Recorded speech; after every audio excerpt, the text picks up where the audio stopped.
이유가 있어 현장 취재를 나와봤습니다.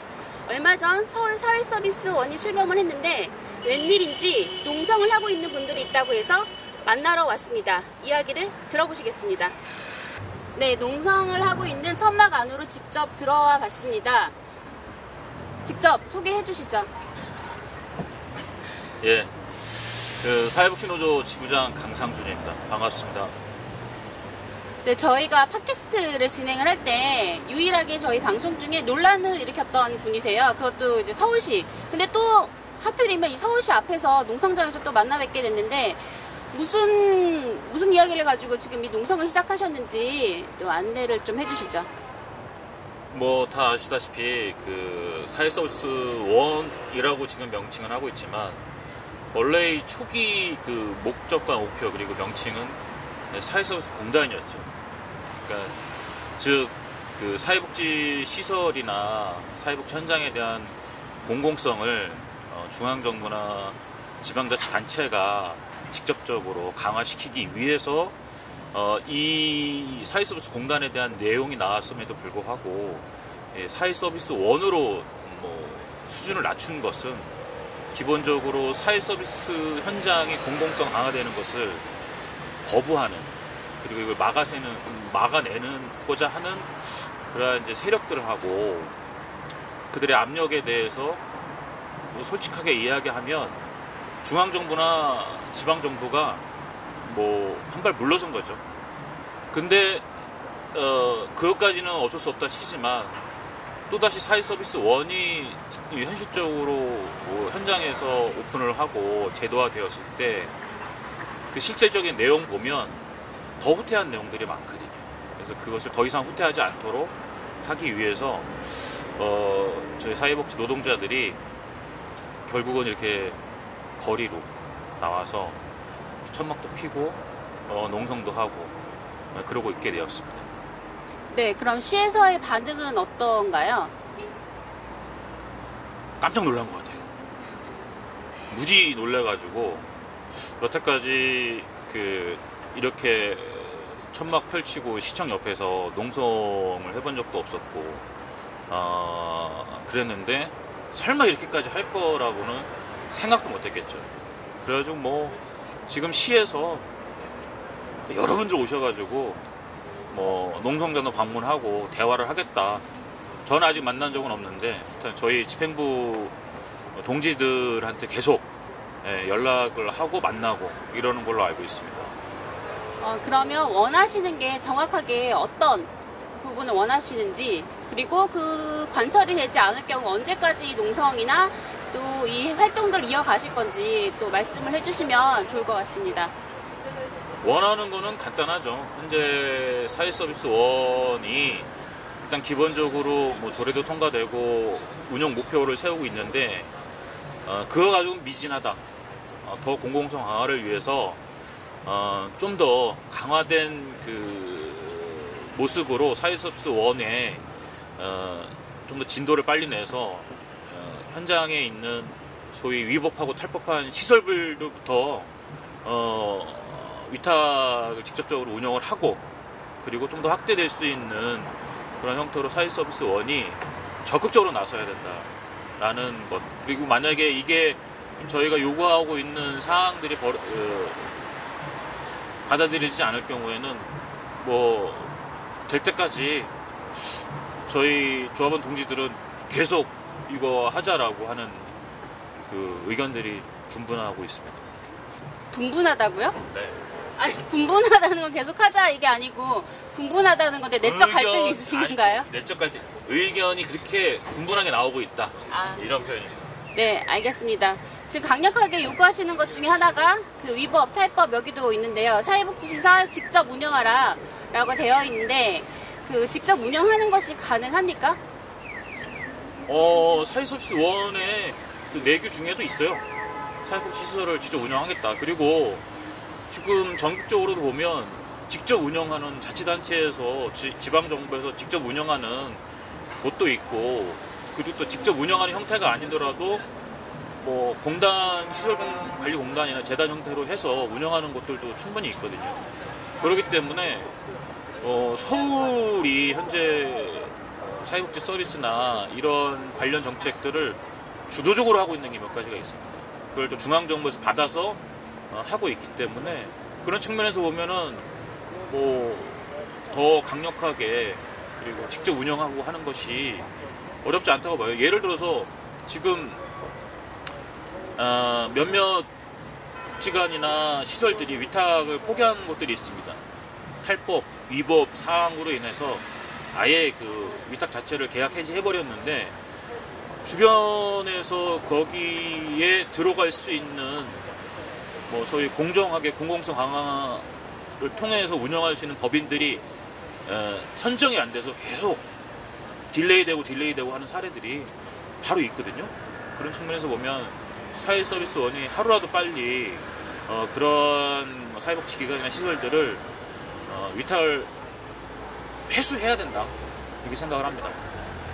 네, 농성을 하시면 여기에서 24시간 계시고 또 밤에 주무셔야 되는데 어떠셨어요? 아, 저는 안 잤습니다. 저는 잔 본인은 아니고요. 좀 바쁜 일이 있어가지고 집에서 여기 있어요. 저기 일로 와. 네, 우리 네. 사무처장 여기서 자고 막 그랬습니다. 네, 여기에 차도 많이 다니고 미세먼지도 심하고 또 꽃샘추위도 있었는데 여기에서 주무시는 건 어떠셨나요? 예, 많이 추웠어요. 많이 춥고요.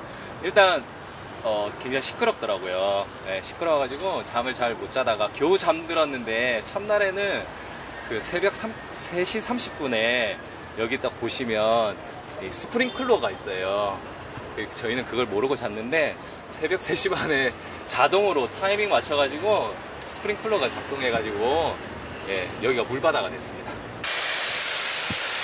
자, 이런 걸 두고 날벼락이라 합니다. 현재 시간 새벽 3시 45분입니다. 서울시청 광장 잔디밭 쪽으로 들어왔는데 지금 이 시간에 물벼락을 맞았습니다. 뭐냐고요? 잔디 물 주는 스프링클러입니다. 깜짝 놀랐습니다. 그냥 아예 열어봐봐요. 그냥 지금 바로 해도 돼요. 잠글 수 있다. 잠글 수 있네. 오케이.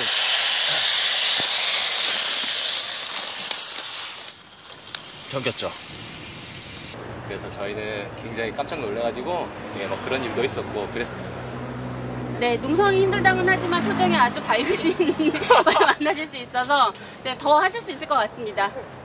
네, 또 저희 방송을 보시고 농성을 준비하는 분들이 계실 것 같아요. 진짜요? 네, 그래서 그 농성을 하시면서 밥은 어떻게 해서 드시는지 정말 춥진 않은지 또 계속 혼자 농성 철회를 담당하시는지 또 간단하게 또 얘기를 해주세요. 예, 저희 그 조합원 중에 이제 농성을 좀 좋아하시는 분이 있더라고요. 예, 그래서 이제 그분들하고 예, 철야 당번을 좀 정해가지고 예, 한 명 있으면 위험하니까 이제 2인 1조로 이렇게 좀 조를 편성해서 자고 있고요.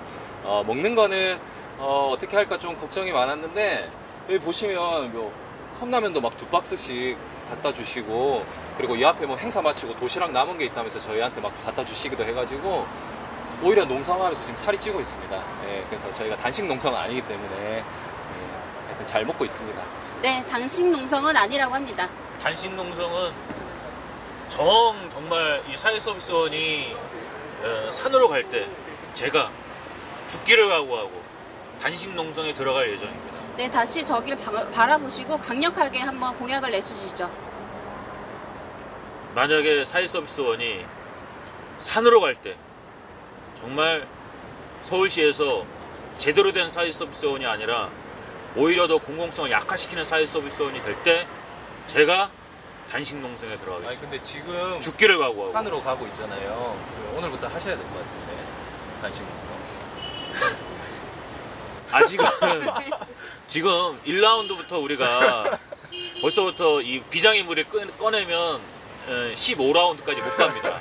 네, 내분이 좀 일어난 것 같긴 하지만 여기에서 열심히 투쟁하시는 분들의 또 목소리가 잘 전달되기를 바라겠습니다. 네, 그럼 마지막으로 서울 시민에게 하시고 싶은 말씀, 또 당부의 말씀을 들려주시면 좋겠습니다. 예, 그 복지라는 게 사실은 저희 사회복지시설에 일하는 노동자나 또 복지시설을 이용하는 뭐 일부 이용자만을 위한 것은 아니잖아요. 사회복지가 건강하게 발전해야 한다는 생각은 뭐 시민 여러분 모두가 하고 계실 것 같고, 결국 이제 저희가 지금 시청 앞에서 주장하고 농성을 하는 이유도 이 사회복지라는 것이 정말 시민의 것이 되기 위한 그런 목소리라고 생각을 하고, 그렇지만 지금은 사실은 이제 사회복지 어떤 기득권이나 또 좀 사유화된 사회복지 권력들이 이런 복지 운영을 잘못하고 있다고 저는 생각을 하고, 그래서 시민들이 사실은 관심을 가지고 이런 서울시가 또 새롭게 출범하는 사회서비스원이 정말 이제 바람직한 모습으로 건강하게 자리 잡도록 시민 여러분들도 많은 목소리 보태주시면 고맙겠습니다. 네, 이상 사회복지 노조의 목소리를 들어봤습니다. 지금 여러분께서는 유동호, 양혜정과 복지 국가를 만드는 사람들 시즌2 보이는 라디오를 보고 계십니다. 네, 이번에는 같이 농성에 참여하고 있는 서울장애인 차별철폐연대 분들의 이야기를 들으려고 합니다. 흔히 생각하기에 서울 시민들이 새로운 복지 관련한 기구가 서울시에서 생겼고, 그러면 복지 서비스가 더 좋아지고 늘어날 거 아니냐라는 생각을 하실 수 있을 것 같아요. 특히 장애인 활동 지원 관련한 사업이 여기 안에 포함이 되는 걸로 알고 들었는데, 왜 그 단체에서 이 거리로 나오시게 되셨는지 또 이야기를 해주시고, 먼저 그 단체 소개를 해주시면 좋을 것 같습니다. 안녕하세요. 저는 서울장애인 차별철폐연대에서 활동하고 있는 김수나라고 합니다. 서울장애인 차별철폐연대는 장애인에 대한 차별을 철폐하고 기본적인 권리 쟁취를 위해서 아래로부터 투쟁하는 조직입니다. 그리고 저희 서울장차연 소속 단체 회원님으로서 같이 활동하고 계시는 김명아입니다. 회사는 우리가 서울 시민뿐만 아니라 국민 여러분들이 모르는 것이 많이 있습니다. 그 안에서 벌어지는 인권 이전 같은 거, 또 폭력, 성폭력 같은 것도 있고, 아무튼 그 폭력이라는 것은 어떻게 보면 상상 일반 서울 시민들이 저도 똑같지만 상상 못하는 것들이 많이 그 안에서 행해지고 있습니다. 그래서 그런 폭력들이 이 사회에 일수화가 안 돼서 그렇지, 지금 이 순간에도 어느 시설을 막론하고 이런 심각한 장애인에 대한 폭력이 행해지고 있다고 생각합니다. 네, 그러면 시설에 대해서 정확하게 사회서비스원, 그러니까 말씀하신 게 장애인 거주시설을 이렇게 말씀을 하신 것 같은데, 그럼 그 장애인 거주시설을 사회서비스원에서 어떻게 해결해야 하냐, 어떻게 운영해야 되냐, 이 말씀을 또 해주시면 좋을 것 같아요. 사실 기존의 이런 시설은 그러니까 폐쇄적인 구조, 그리고 그 시설을 이용하는 당사자가 주체가 되는 게 아니라 관리되어지는 구조입니다. 그래서 사실 이렇게 물리적인 폭력이나 인권 침해가 일어나지 않아도 그냥 일상적으로 그 시설의 구조 자체가 일상적으로 인권 침해가 일어날 수밖에 없는 구조인 거죠. 그래서 저희는 이 시설을 폐쇄하고 그 시설에서 사시는 그 당사자들이 지역사회로 나와서 이제 권리의 주체로서 존중받고 또 그 권리를 실현할 수 있도록 그 지원을 이 탈시설 과정을 통해서 탈시설 지원센터를 통해서 공적으로 이제 지원하라는 요구를 하고 있습니다. 이제 딱 시설에서 나오셨을 때 내가 이제 지역 사회에서 뭐 어떤 지원이 필요한지, 그리고 뭐 돌아갈 과정이 있는지, 이런 것들을 그 당사자가 혼자서 구축해내기는 어려운 부분들이 있잖아요. 그래서 이런 과정들을 사회서비스원 내에 탈시설 지원센터를 설립해서 지원하라는 요구입니다.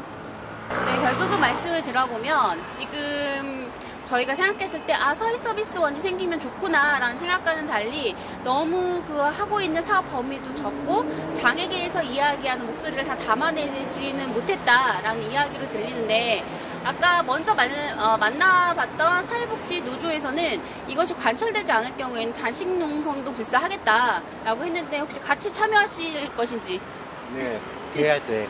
감사합니다. 네, 같이 참여하신다라고 합니다. 또 혹시 그 탈시설 관련한 거 외에도 또 요구하시는 바가 있으신지? 그 탈시설 지원 과정에서 그 시설에 종사하시는 그 노동자분들의 고용 승계도 반드시 이루어져야 될 것이고요. 이것도 저희가 이제 이 사회복지노조 측과 같이 연대하는 이유도 맞닿아 있는 부분이고요. 그리고 지금의 사회서비스 영역은 민간 영역에 맡겨져 있다 보니까 장애인 활동 지원 같은 경우에는 그 민간 기업에서 서비스 단가도 다 민간의 영역마다 다 다르거든요.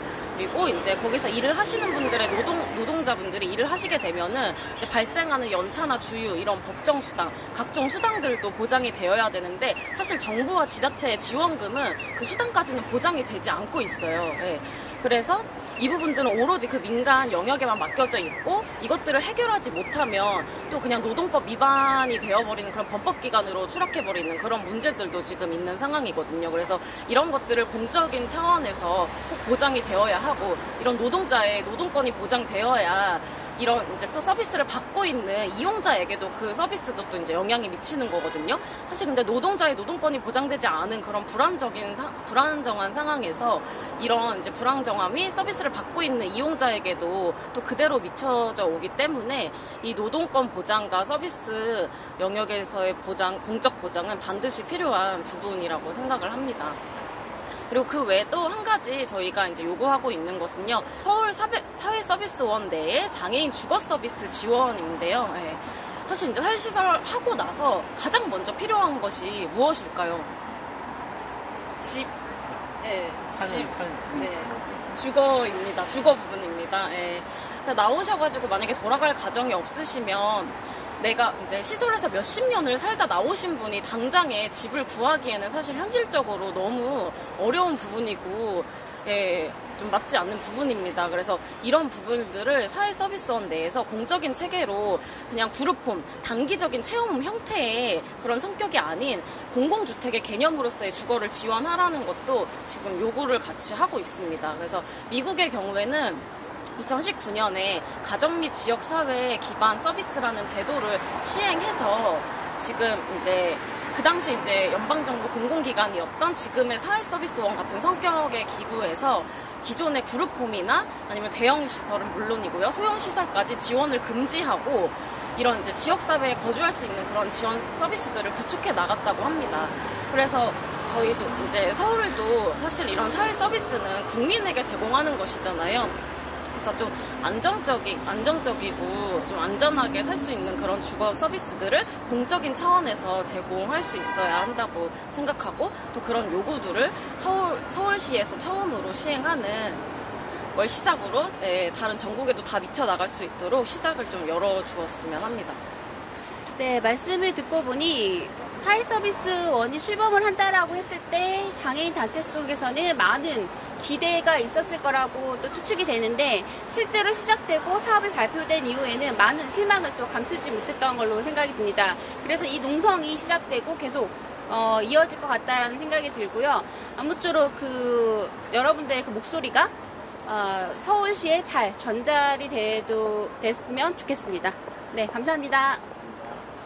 네, 지금까지 농성에 참여하고 계신 분들의 이야기를 들어봤는데요.